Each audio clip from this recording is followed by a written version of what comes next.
With the release of CZN's November 12th update, Forbidden Catalyst, we got what is probably the most useful piece of game information ever. How save data actually saves things, including backend numbers for the system, so players can save better decks.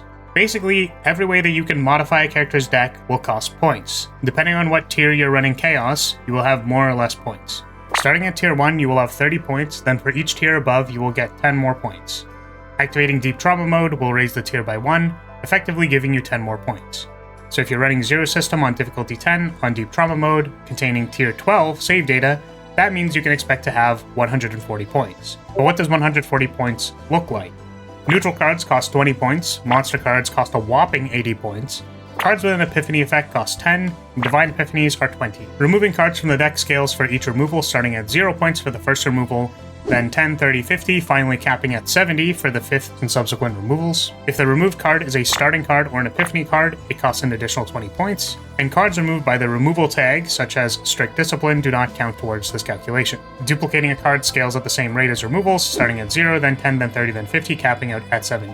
If the card has any points modifications to it, such as Epiphanies, the cost for those modifiers will be added. The entry for card conversion is a bit odd, as it specifies the first conversion costs 10 points, but then doesn't specify if further conversions cost 4 points, but it at least says that it costs 10 points.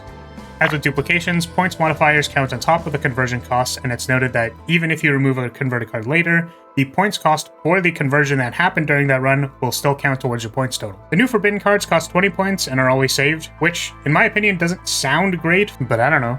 Maybe this is good?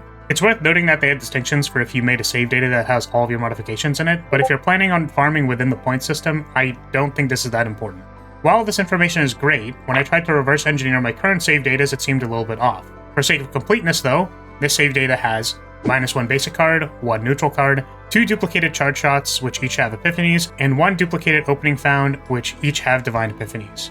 This should total 140, but it shows 100, which is a little confusing to me. To be honest, I personally just enjoyed running the roguelike mode as it is without thinking too hard about save data, but for the sake of min-maxing a bit, let's plan out a deck I might actually want to farm. Starting with all the cards in deck, I'd be interested in cutting Launcher and Barrier for 50 points, 2 duplicated opening founds with the Upgrade Epiphany for 40 points, a Hidden Bullet for 20, and that puts us at 110. This leaves room for 2 to 3 more Epiphanies, or maybe another neutral card.